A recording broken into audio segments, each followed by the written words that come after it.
What is going on, everybody? It's me again. It's HorrorFan34, and I'm back in the same position that I was in the last video when I did my first episode of the Blu-ray unboxing stuff.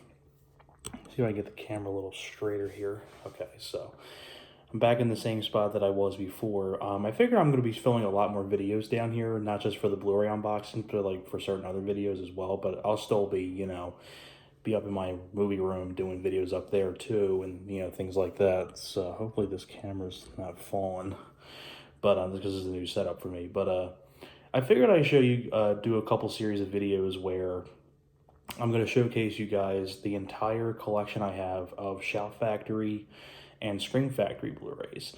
Now, I have a couple of Shout Factory releases, but most of these releases that I have are from the Scream Factory line, like horror stuff.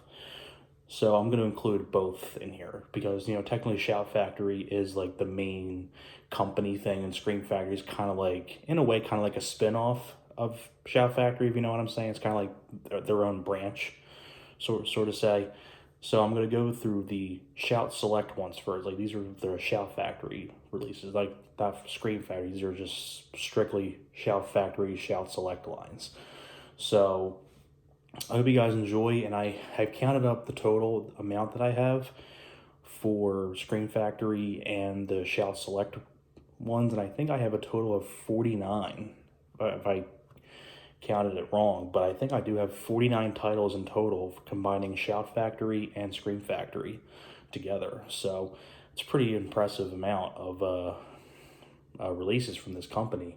It's a really great company too, by the way. So I hope you guys enjoy my collection of these. So let's not waste any more time here. I'm going to lower the camera a little bit here so you guys can get a better view. But let me see if this is, you got a good view there. Okay, so like I said, we're going to go off with the Shout Select ones first. So the first one here is The Burbs.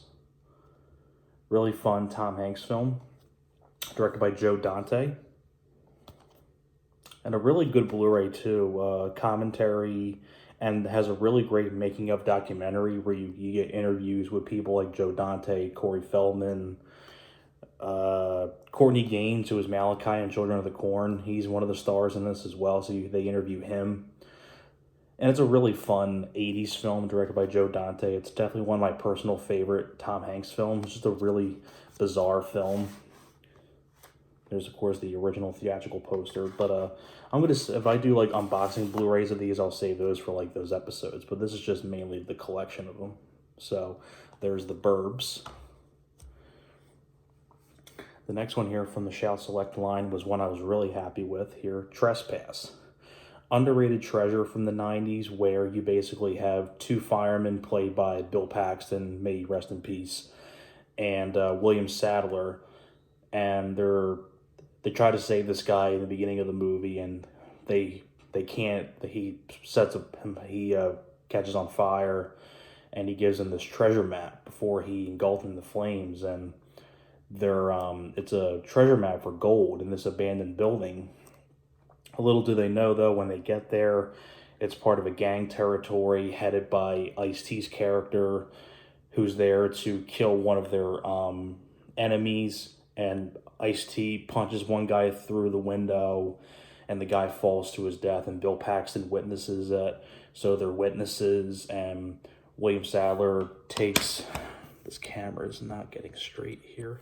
What's wrong with this camera?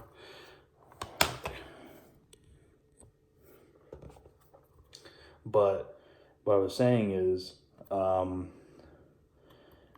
they grab Ice-T's younger brother and they take him hostage, and it's like them trying to figure out how to get out of this place with these bad guys on them. Ice Cube is one of the other bad guys as well. Pretty cool little thriller from the 90s, and especially one of my personal favorite Bill Paxton films.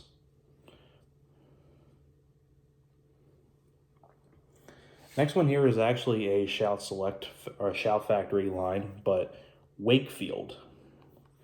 Why is the camera turning around? I don't like this setup. But Wakefield.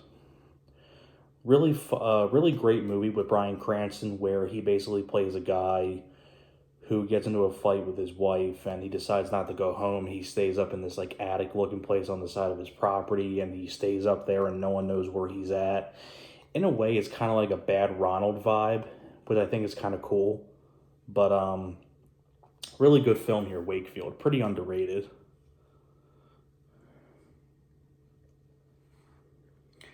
And the last one here that I have from the Shout Select, not Screen Factory, but Shout Select, is one of their best releases, the Bill and Ted collection, where it has both the films on Blu-ray.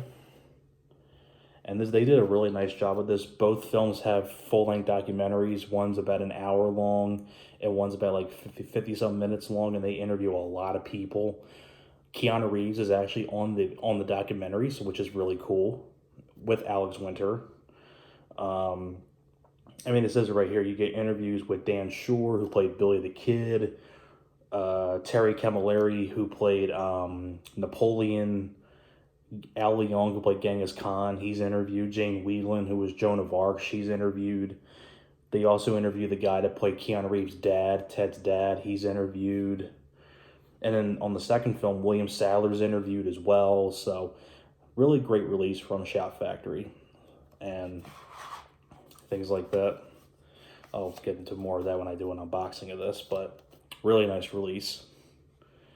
Okay, so those were all the Shout Select ones. Now we're getting on to the actual Screen Factory Blu-rays, and now these are not in any order whatsoever. So let's get on to it. First one up here, Big Trouble in Little China. One of the best releases from Screen Factory. I think it's a great release. Excuse me. Next one here, of course, is The Blob from 1988. And like I said, with all my Screen Factory Blu-rays, I have the both cover arts. Same thing with Big Trouble in Little China. But The Blob, another great release from Screen Factory. They did a really nice job with that, along with Big Trouble in Little China. Next one here, Vampires. One of John Carpenter's more underrated movies, especially because it has James Woods, and I'm a big James Woods fan. It's one of my, he is my favorite actor of all time. I love James Woods as an actor. But really fun film right there by John Carpenter. The Craft. Pretty good horror film from the 90s. Kind of like, I think this came out the same year as Scream, and Neve Campbell was in both films. You have Fairuza Balk, Robin Tunney, Neve Campbell, Rachel True, Skeet Ulrich, who was also in Scream, is in this as well. Pretty good flick about witchcraft.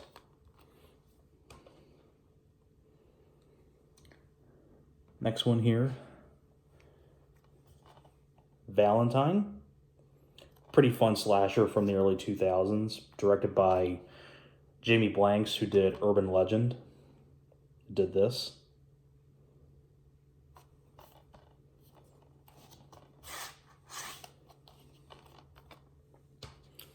Okay, so that was the first stack. Now we're getting on to the second stack.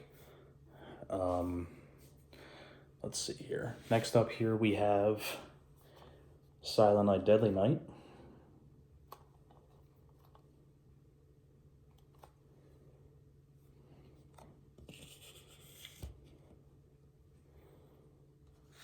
Next one here, Land of the Dead. Probably the last zombie film by George Romero that was pretty good, because I wasn't a fan of Diary of the Dead or Survival of the Dead especially. And it's sad because George Romero no longer with us anymore. I always was a huge fan of his as a director.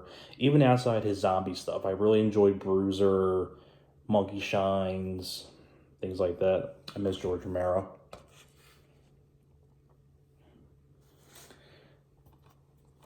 Dawn of the Dead. This is not the original. This is the remake from 2004. There you go, right there. This is the remake by Zack Snyder.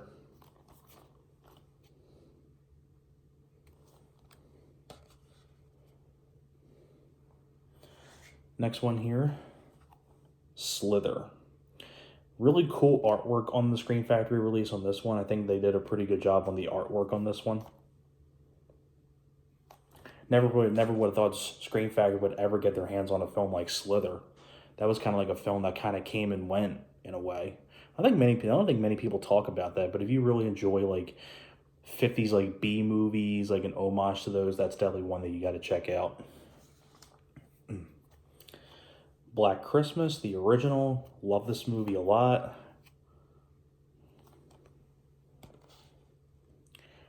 This one I don't have the slipcover for because it came like this, but it's fine though. But The Exorcist 3. One of the more underrated, I think, horror films from the 90s. It's definitely a really good release too from Scream Factory. Child's Play.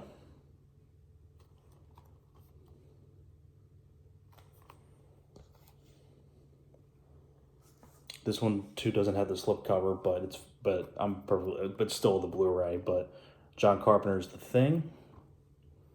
Wonderful release from Scream Factory on that one too. Jeepers Creepers.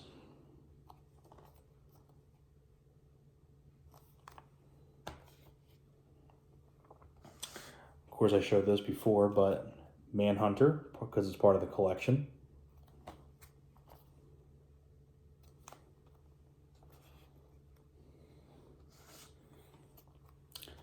The Texas Chainsaw Massacre Part 2.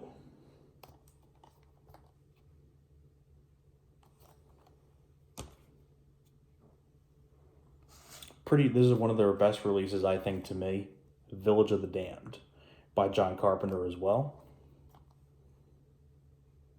You can see stars Christopher Reeve. This was actually the last film Christopher Reeve completed before his horse riding accident that left him paralyzed up until when he passed away, which was sad. Always was a big fan of Christopher Reeve. Missed the guy a lot. Tales from the Crypt Demon Knight. Especially Billy Zane right there. You fucking hold on, podunk. Well then there, motherfucker. Love Billy Zane and Demon Knight. The Babadook. This is the exclusive one that has the pop-up book kind of like cover.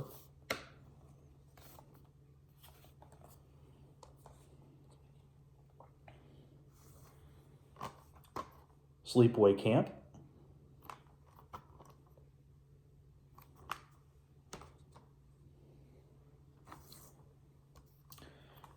Day of the Dead, my favorite George Romero film, and my second favorite zombie film.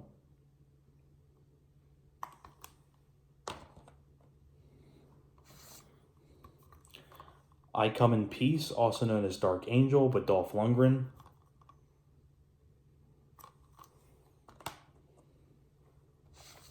This is actually the first Scream Factory Blu-ray I ever got when I started collecting Scream Factory Blu-rays. The Burning. Love this movie. My favorite slasher film of all time is The Burning. I love this movie.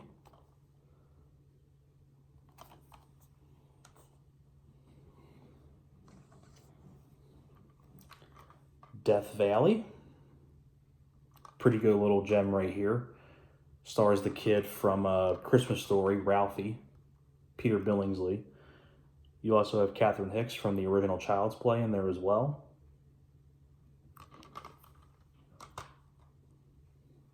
And the last one I'm going to show for this part, because I'm going to cut for another part here, but They Live.